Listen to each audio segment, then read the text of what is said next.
Some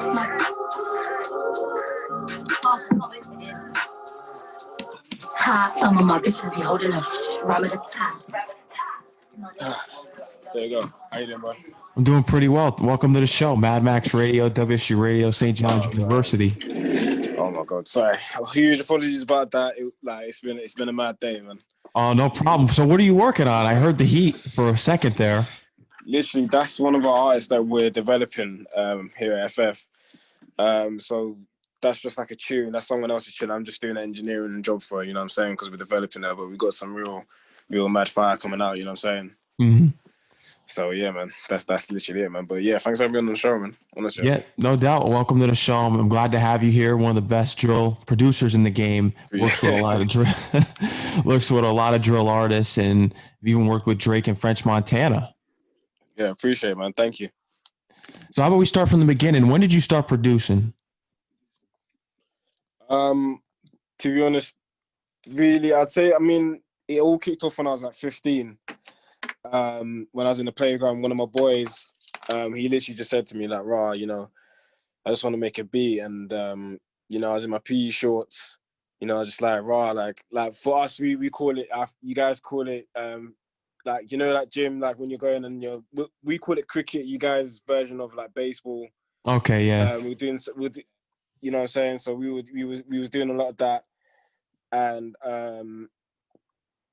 you know, we were just chilling, doing whatever. And he randomly just comes up to me and says, you know, like, you know, I want to make a beat randomly.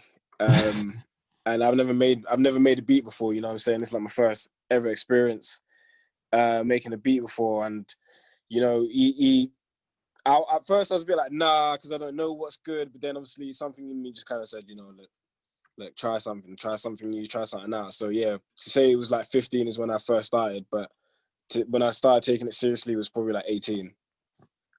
So, but yeah, 15 was my actual time when I really started, when I kicked off, basically. Now, what equipment and software did you use to produce when you first started out? What equipment did I use? So say it one more time? What was the software that you used and equipment that you used when you were starting out? I used Cubase. I started out with Cubase, but I'm a Logic man all at heart. I think once I got on Logic, I just said, yeah, that's for me, man. I'm not really a Cubase fan. It's a bit weird. It's a bit of a weird one. Who were the producers that you looked up to? In terms of producers, I would say 40, you know what I mean? Like 40 definitely, he revolutionized a whole different kind of sound I never heard before, you know what I mean? Boy Wonder, Timbaland, Dark Child, Quincy Jones, Dr. Dre. Yeah, those are like really like the main ones that I really looked up to. But I didn't really look up to too much producers at first because I was always like, you know, just listening to the records, listening to music. So I didn't really know who or what. I just knew a song from, like, a song was good. But it's when I started hearing more, like, when I started getting deeper into music, I started understanding more about, like, producers and whatnot. So then I started understanding, like, who was behind the hits that I kept hearing, who was behind the hits that I liked. And I was like, wow, these people are just, like, he made that? Oh my gosh, let me look for the records. He made that as well. Like, then I started grabbing, like my inspiration as soon as I started getting deeper into the knowledge of it. Now, how did you start getting connections within the United States with artists? Well, Drake's in Canada, but in French Montana. How did you start getting in contact with these artists? With these artists, with the French Montana thing, French Montana's, he's quite close with one of our guys that mentored us at FF. So that's Semtex, DJ Semtex. And, you know, one day, you know, French Montana, he just said, like to Semtex, I need some beats. I want to do something that's drilly. I want to do drill song. So, you know, he kind of relayed the word back to us. And, you know, I was up all night just making a lot of beats. And I sent them off. But I didn't really get a response until 2 months later. Mm-hmm. Yeah, like I didn't get a response until 2 months later. And I randomly just found it on his IG, you know what I'm saying? Like, it was kind of mad because, you know, over here was 3 a.m. when we got the call. He's like, like, one of my managers is like, like, bro, like, we've like something's happening. Like it's like we were like, right, like, what's happening? What's happening? And then you know you go on French Montana's thing and you just drop the trailer. I was just like, what the fuck? This is crazy. Sorry, pardon my language. I don't know if I can swear on this. No, you're fine. You're fine. Oh yeah, cool. So yeah, I was like literally like, what the fuck? You know what I mean? It was crazy. So that happened. The Drake thing, that happened because I was doing a couple of sessions out in New York, and you know, I was with a guy called Snubs. He was like the first guy who used my beat, and you know, I didn't know that Rock Nation was in the room. I didn't know there was Rock Nation representatives in the room when we were doing it. So, you know, I was doing my sessions, doing whatever. And, you know, I get told that, you know, I'm going to get put with Sosa Geek next. And, you know, I didn't really know who he was. I didn't know anything. And obviously at first it was a bit like different because, you know, there was different other incidents. I think there was a shooting that happened like 2 blocks upwards or something like that. The studio stopped working. It's the first time I've ever seen Sosa Geek, so I didn't know what to expect. I was nervous, didn't know what's good. And what happened is, you know, I was looking through a couple of beats, doing whatever. But then, you know, someone came to me and said, Raj, you know, can you play something with a couple of choirs, like a couple of choirs in the beat? And I was like, cool. And I played one beat I made. I was like, right, you know, didn't think anything of it. You know, I just played the beat. And you know, everyone goes crazy, everyone goes nuts, everyone goes like, it's like everyone was doing frenzy because I can't lie, man. Americans, when they're excited about stuff, man, you guys are really excited about stuff. Like you guys get really hyped. Like I see people dancing in the corner. I'm like, what's going on here? I'm confused. I'm just like, you know what? Okay, cool. I need to go to the toilet anyway, so I'll go to the toilet now. And you know, my manager's mad speechless. You know, he's just crazy. He's like after I go to the toilet, I'm on the phone and doing whatever. Then I'm getting like bangs on the door. I'm thinking, you know, I'm gonna get shot because, you know, obviously there's a shooting that happened like 2 blocks away. I'm thinking like, right, I don't know anything about America. Like, am I gonna get shot? Like, these people carry guns. You know what I'm saying? That's my initial thought. You know what I'm saying? And I was thinking, yeah, like I might like. Shit might happen, innit? And then, you know, my guy comes to me and, you know, he's speechless. He's going ape shit. He can't put 2 words together. I'm just like, bro, what are you talking about? I think we're going to die. I'm thinking, oh, my God, like, we're going to die. And obviously, you know, that's when the Drake thing happened. You know, he's speechless. He goes and says, Drake. And, like, I'm confused. Like, I'm thinking the first words that you're going to say after banging on the door so urgently is Drake, of all things, you know what I'm saying? You didn't even say your own name. So I was like mad baffed, and then obviously I found out that, you know, like Sosa Geek was on Instagram live, and obviously Drake was tuning in, and obviously he tuned in. He said, "Rah, like, what the hell? This beat is crazy." Like he wanted to speak and he wanted to do it like that. So yeah, it kind of came through another channel. I didn't really get any direct access to Drake. I didn't send him no beats. It just happened that, you know, I was at the right place at the right time with the right person. You know what I'm saying? So. How did it feel when you saw Demons on the Billboard charts?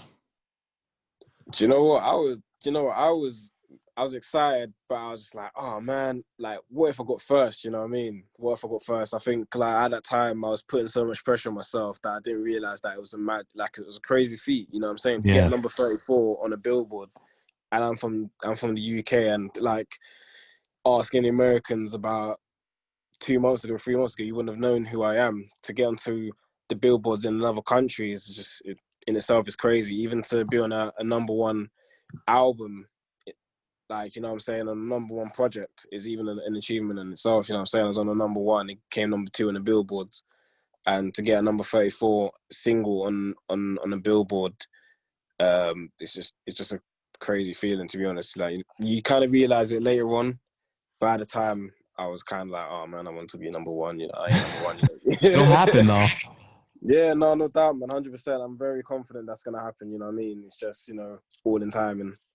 So like the timing has to be perfect, and I don't want to rush the time, and I just want to enjoy the process while it is. Yeah. Now for the French Montana beat, that was originally supposed to be for Fabio. Was that correct? Yeah, it was meant to be for Fabio still, because, you know, we were doing some sessions. Originally, I sent it to French Montana, but, you know, 2 months later, you're thinking, wow, this guy ain't gonna use my beat. So I kind of go to America for the second time, and I work again, and this time it's with Fabio. I played the beat, And obviously he liked it. He jumped in it. But then obviously when you see French Montana drop on IG already, it's like, what you gonna do? You're gonna say, oh, okay, cool, this is recorded. But French, you can't put it out though, bro. Or you're gonna be like, raw, like French has already dropped it. Okay, I'm gonna make another beat for 5 years. So I went that way. I said, all right, cool, 5 years, I'll make another one. They were cool, they were lit. We made another beat. But yeah, the beat was meant to go to 5 year. But it did originally go to French Montana first though. And then they did the remix and it worked out. And it worked. It worked out. I was like, you know what? It actually worked out for all of us, you know? Yeah. It's funny how life works. It is. I watched the video on how you put the beat together for That's a Fact, and you mentioned gospel being an inspiration to you. How does gospel inspire your drill production? Do you know what? With gospel, inspired my whole musical journey, to be honest, because I was raised in a church, born in a church. So I was always used to having like worship songs. I always brought up around like R&B and chords. So I guess how it kind of related to drill is, you know, obviously the kind of choir songs, like choir fills in music. I was always like, yeah, you know, I was always used to like having big choirs, or, you know, there was always singers. But I also think that it allowed me to kind of bring a different kind of edge to my beats. I kind of like agree with it. So with That's a Fact, I wanted something that makes you want to jump, you know what I'm saying? I was always used to that in church, because, you know, in church songs, you always have things that are very, like, up, clappy sometimes. Obviously, you got the sad one, you got the more seldom songs, but with the gospel, it allowed me to unlock, like, different chords, different kind of sounds, different kind of feelings. So, gospel, for me, it inspired my whole transitional journey from everything. So in everything I do, I always like to feel like there's some part of musical essence about it. It's not just random chords just being put together and I jump on a beat. Are there any other genres of music that have inspired you as well? Do you know what? I'm inspired by all kinds of music, to be honest, bro. If you look at my playlist, you got from pop to reggaeton to Afro beats to bashment to just plain 80s disco, Bee Gees. I'm inspired by all kinds of music. Bee Gees. Dude, like the Bee Gees rock, bro. They rock. And Red Hot Chili Peppers, these people right here, they got music down pat. So I occasionally sometimes flip through them when I'm in the feeling of it. So I'm inspired by all kinds of music. I'm not just inspired by one kind of music. What's the main scene of hip hop in London right now? Is it drill? Yeah, it's drill at the moment. But you know, over here we're kind of changing our drill. It's becoming a bit more melodic. If you get what I'm saying, it's becoming a bit different. People are trying new kinds of things, but the main kind of like hard hitting songs are drill basically. What's the main way to keep drill from being oversaturated? Because in America, everyone was a trap artist. A lot of the beats sound the same to me as a music listener for the trap genre of hip hop. Drill is a very new sound to us because the Brooklyn drill just came here pretty much, but the trap has been here for years and all the beats are starting to sound the same because we've had it for years now. What's the key in making sure that this doesn't get oversaturated as well for drill? I mean, a genre, the way I see it, man, is that genres are always passing, you know what I'm saying? It always gets oversaturated. You're always going to have people that are going to jump on a new wave. It just happens, you know what I'm saying? And it's inevitable. It's like R&B, everyone jumps on R&B, everyone jumps on pop, that's how a genre is formed. But to stop it from being oversaturated, I think for me is go against the grain. Or if you're going to do it, you know, my key thing is if you're going to do what's in, do it with a twist. You know what I'm saying? Do something with it, but different. So if you're going to do drill, make it a trappy drill. Make it something that's different, because what happens is that people just follow suit and think, yeah, that's the in thing right now. And then it's just crowd that flocks on that same kind of sound, and it's just like, okay, cool, who's going to come and step out? And that's how stars are born, because they step out, come and sound different, and everyone just moves like a herd, like, wow, like, this is new sound. So yeah. I think if you're going to do it with edge, do it with something that's current, but add your own flavor, add a twist to it, make it something different. And that's how you stop a lot of stuff from being oversaturated. But it's oversaturation is inevitable, if I'm being honest, though. You know what I'm saying? I mean, Yeah. everyone's gonna jump on the genre. Once something's hot, someone's always gonna jump on it. Everyone's always gonna jump on it. So it's about, okay, cool. If everyone's jumping on it, how do I make it stand out?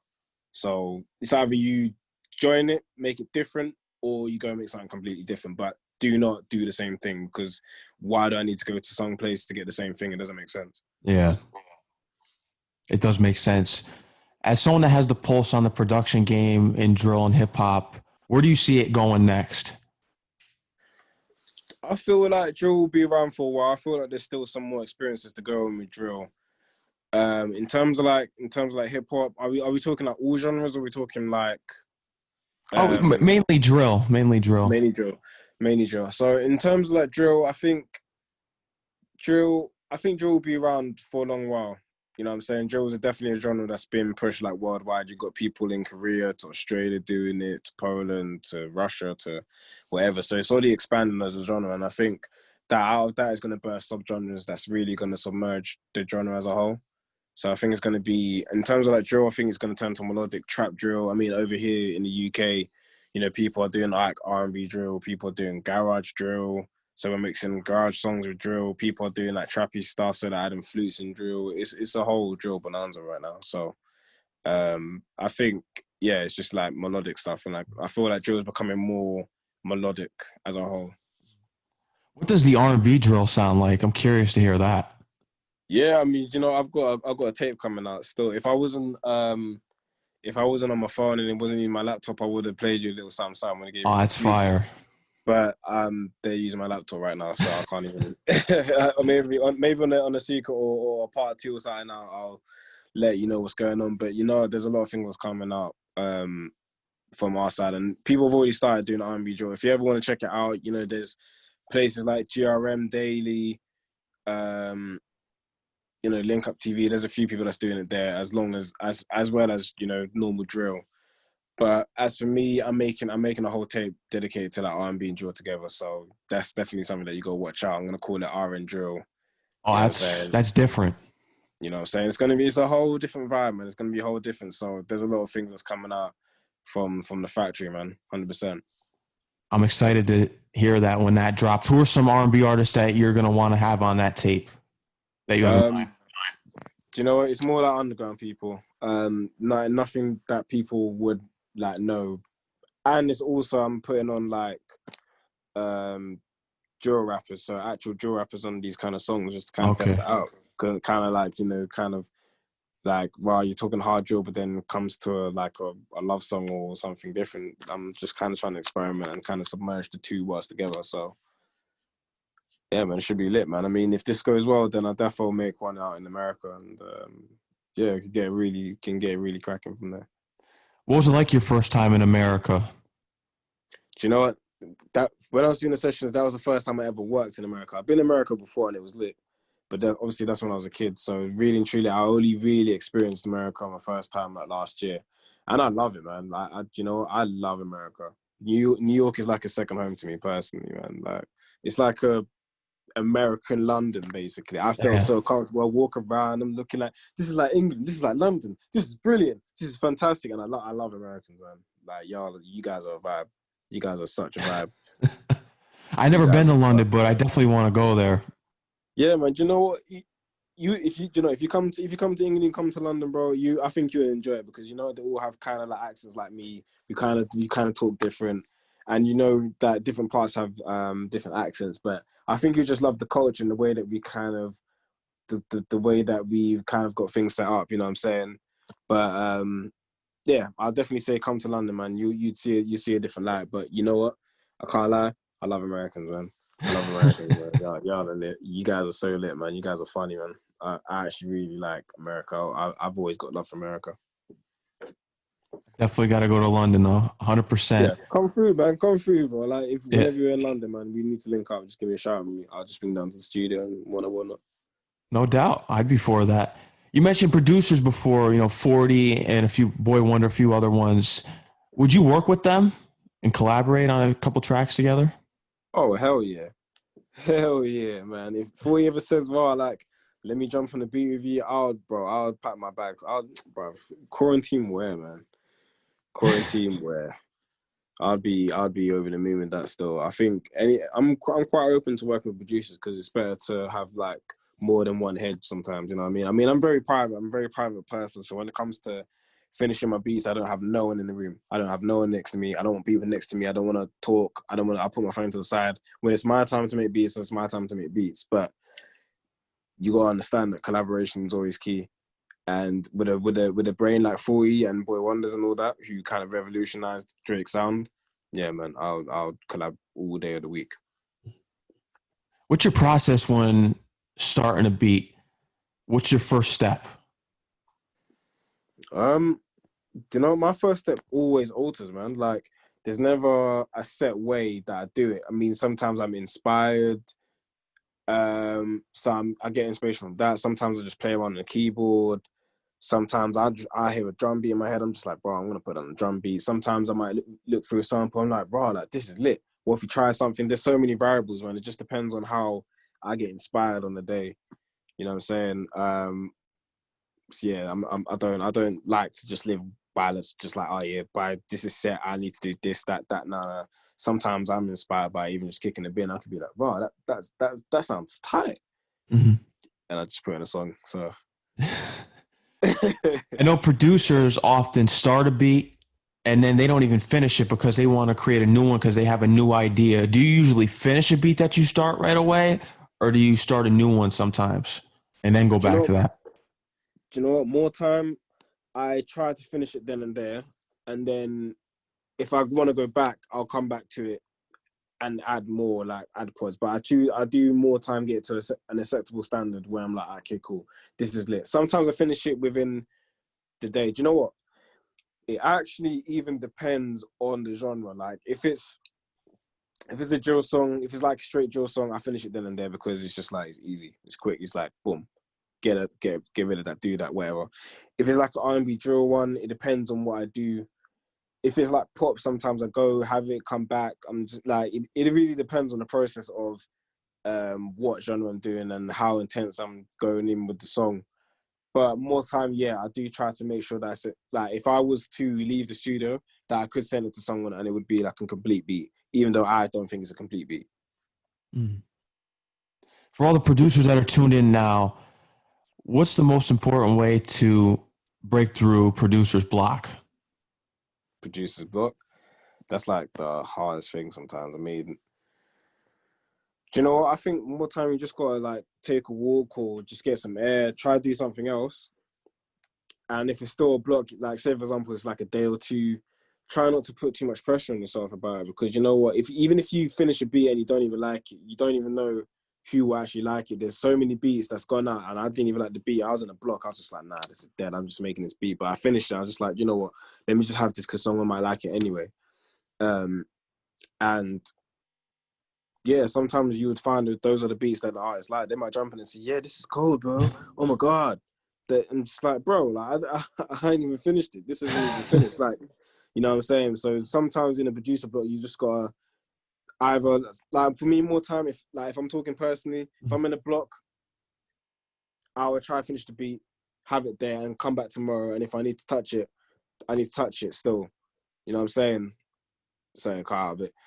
So if I need to touch it, I'll touch it up. You know what I mean? But more time in a block, man, I'd just go for a walk or I'd try something new. Or yeah, I'll to be honest, bro, I'll just go for a walk. I'll go for a walk sometimes, man, and just kind of get some air out. And if it's still not happening, shut it down, man. Don't force it. Tell me the process of making your producer tag. Honestly, I just told one girl to do it, man. I said, look, man, like, you know, I was in the car one time, I was driving, I was trying to think of a tag for myself. And I was like, raw, like, you know, does anyone ask the question in their own tag? Like, who made it? JB made it. It makes sense. Yeah. It makes perfect sense. I was looking through, I was trying to think whose tags actually asked themselves questions. And the only one that I found out was the Maybach Music one when they had, I think it was a Maybach Music one. I think they had like a tag where they asked questions. But apart from that, nobody asked no questions. So I was like, cool. I tried out with one girl, she done it for me. I was like, cool, but it sounded a bit too childish, a bit too tight. So I got one other guy. I said, look, man, just come do this thing for me. Say it, boom, 2 minutes, you're done. And it was quite easy. I just recorded it, added a couple of effects, and that was it. Really, and that's the tag. Back to what we were discussing before, as you mentioned, you're inspired by so many genres of music. You even listen to the Bee Gees. I haven't listened to Bee Gees since I was like 5 years old, which is really interesting. Is drill going to be the only type of music that you produce? I know you got RnDrill that you just mentioned, which is new to me. I'm curious to hear. And any other genres of music that you're looking to produce in? Yeah, do you know what, bro? Drill's not my only thing. In fact, drill was like I used to do pop, Afro swing, bashment, hip hop, even all of that stuff before I started doing drill. And the drill that I was making wasn't really drill like that. It was kind of like trappy drill. So to answer the question, no, honestly, like drill's dope, drill's cool, but that's not the only genre. I do so many genres. I do like even like that. I wanted to get into pop and dance and reggaeton, to be honest. So there's so many genres that I'm looking to jump into. It's just that, you know, drill was obviously something that kind of helped elevate the career, and it's been good because I've learned so much doing drill. You know what I'm saying? My production has gone up tenfold just because I've been in this genre. So yeah, to answer your question, there's best stuff, man. Honestly. Would you ever try to make a DJ Premier type style beat, boom bap as they call it? Boom bap. Do you know, I would actually try it still. I'll try one time. I'll try and see what I've got on, and see if I can challenge myself still, because I'm always looking for like a nice challenge. That would be fire. I think it'd be fire. So I think do you know what? If I'm gonna do that, I want to come out actually to America to do it and just kind of like be in the atmosphere of the place where it's created. You know what I mean? I think that's very important. Mm-hmm. Now, when can we expect a new song from you from a big artist in the game? Because I know you're probably working on some big things now that you've got Drake and French Montana, Fabio, many other artists locked down with fire beats and hits. When can we expect a new song from you? Boy, I mean, in terms of that, I mean, there's artists that do have my other beats and want it. In terms of like a big artist, I mean, that's down to them, man. I mean, sometimes people like with the Drake thing. I only found out about 2 weeks ago that was going to be a Drake song, and then I find out when it drops. I think it was a few hours before that it dropped. So literally, I have no idea. Artists drop whenever they want to drop. You know what I'm saying? I just don't get told. I just get tagged in the photo or tagged in a video clip, and they say, "Yeah, coming out soon." So I don't really know, to be honest, bro. But just know that there is a lot of tracks that's coming out, and there's a lot of people that I'm working with. I'm looking forward to it. Now, who are some of the smaller artists? As you mentioned, you have other artists that coming out soon. Yeah, no, you know, like our artist SYM that we're developing at the label. A girl called Amaria. One of my guys called Luch that we're developing as well. There's a whole host of people that's using some more beats. So I'm just looking to get them locked on them under the way. There's a lot of names, but I forget because I just end up forgetting a lot. You know what I'm saying? But yeah, literally, those are some like small names that's coming out that's gonna be using some of my beats. AM Skeng though, those are like our flagships at the label. Yeah, I'd say that for now. Still, I'm trying to remember all the names, but there's a lot of names. Yeah. I have a friend at Entertainment One, E1, goes by the name of Abe. He told me about signing a deal with you, and I had one of his artists on my show a few weeks ago, goes by the name of Austin Sauer, and you produced his song 95 Mike, and that's fire. Oh yeah, love my bro, and appreciate it, man. I mean, I was actually even surprised that he even took the beat, because I sent the beat like a while ago. Shout out to Abe as well, man. That's my guy right there. So it's kind of funny because he said, "Wow, like he wants to use this beat." I was thinking, "Mate, man, I don't even remember even making this beat." Like I made a few beats. I was like, "Wow, like here's a beat pack, take whatever," and he just happened to take that one. I was quite surprised, but you know, he ripped it up, man. I was just like, "Yo, like this is fire." Still, I like that shit. Yeah, So that was definitely fire. No, definitely, man. Yeah, E1, they're good people right there, man. And Abe's a good guy as well. He is. RnDrill. You don't have to tell me the exact date, but when are you looking to release it in the future? Boy, I mean, I'm talking like winter 2020, early 2021. That's what I'm aiming for. So that's what I'm aiming for, hopefully, by early 2021, the latest. We'll be looking forward to it. No, of course, man. Nah, it's gonna be lit, man. It's gonna be fire stuff, man. You know, don't sleep on the kid now. You know what I mean? No, you can't sleep on it. Who's an artist that you want to produce for? That's your top goal. You've already got Drake on lockdown. That's the biggest artist in probably the world, as people would say. Everyone knows who he is. He drops a song and it goes number one on the charts immediately. What's your number one artist that you want to work with? I mean, I've already worked with him. I mean, Drake was definitely my number one artist. But in terms of artists as well, sorry, 2 seconds. Mm-hmm. In terms of artists as well, I'd say, you know, I have a few, man. Can't say a few. Say a few. Yeah, you can. Yeah. All right, man. I would say like Rihanna's definitely one. Beyonce definitely one. Ed Sheeran. Summer Walker. I'd love to work with Ariana Grande, man, and Normani, and Khaled as well. There's a few, man. Alicia Cara is good. She's dope. I'd say definitely I want to work with Post Malone as well and Travis Scott. Those guys as well, and Don Toliver as well, man. He's cold. So yeah, there's a long list, but those are like a few names I'd love to work with in the industry. Tiana Taylor as well, man. She's too cold. She's too fire with it. She's too fire with it. So those are like a few names. It'll happen. It happened with Drake, so it'll happen. 100%. You know what I'm saying? That's what I'm saying. That's why I can go around. I'm like, yeah, this is the person I want to work with because I know it's gonna happen, man. I'm very confident that's gonna happen, man. It just takes its time, and it's all in God's timing. Mm-hmm. I cover sports on my show too, as well. So, who are the sports teams that you root for in America? If you're tuned in, do you know what? I love Indianapolis Colts. I'm a Colts fan.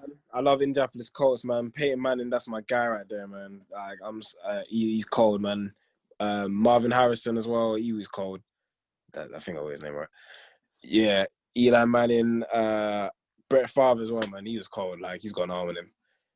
So yeah, I'd say Indianapolis Colts are my favorite football team.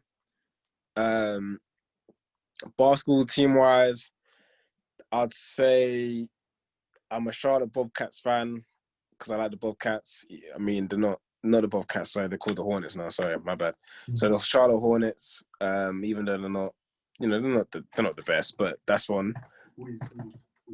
This for me, yeah. He's in that room that I'm in, room 2. Yeah, room 2. Thank you. So I say the Charlotte Hornets, obviously MJ, that's my guy, that's my favorite basketball player of all time. But I'd say probably the Oklahoma City Thunder are like my second team because I like when they were kind of playing together as a team. It was dope, and obviously they produced Kevin Durant, Russell Westbrook, those guys right there as well, man. So and they do their thing as well. So like out of the 2 NBAs, I'd say Oklahoma City Thunder and Charlotte Hornets. And there you have it. Did you watch The Last Dance? Yeah. Oh man, you see that one? That was crazy, and I didn't realize MJ was that good until I saw what was going on there. Because you know what, from England, there isn't a lot of light on like basketball players. You know what I'm saying? So you hear like Michael Jordan, like yeah, I know him, but you don't really know him until you see that documentary. And I was just like, bro, this is crazy. The greatest of all time. The greatest of all time, man. I don't give a damn about anyone else saying anything else. I'm like, you see MJ, he's the best of all time by far. He is. JB made it. Is there anything else that you love to tell the audience today? Yeah, man. I just want to say, thank you to, y'all even liking the song Demons track, for even paying attention to a lot of the stuff, and even to the people, even to the people that's rapping on our beach, and I mean, that's giving us like a new kind of pathway, because we've always struggled to get to America, you know what I'm saying? Unless you're doing like pop or whatever, it's always been a difficult feat. So now it's just been so accessible. So I'm just happy that Americans are kind of embracing us as, embracing our British producers and whatnot. So hopefully more artists can be able to kind of make a bridge as well. But it's a slow, steady process. And I love America, man. That's what I love to say. I love America. I love Americans. I love New York. Shout out to New York, man. New York's like a second home for me. And yeah, man, we keep grinding, we keep moving, man. You already know you're looking at a legend in the making. and just watch the space, man. JB made it. I want to thank you again for coming on the show. You're always welcome. You got to come back. No, bro. We're definitely doing a part 2, man. Sorry I was late, man. No problem. I know you're busy. You were in the studio. I didn't even realize that. But when I reached out to you, because I thought you were in America now, and all of a sudden you were like, oh, that's going to be like 2 a.m. for me. I was like, oh, I got to move this way back here. Yeah, man. Because when you said that, I was like, ooh, this is going to be a bit of a tight one. I might be chatting some shit. But so yeah, it was good that we can move, and I'm looking forward to coming out to America. Where you from? New York, yeah. Yeah. So yeah, no, definitely. When I come back to New York, man, we should definitely vibe out. We can definitely meet up, man, 100%. No doubt, I'm down for that. Do a part 2, get you up here, do an interview, and whatever you want to do. Let's do that, man. Really appreciate it, man. No doubt. Take care and stay safe. All right, dude. Thank you very much, man. Have a good one. You too. Blessings.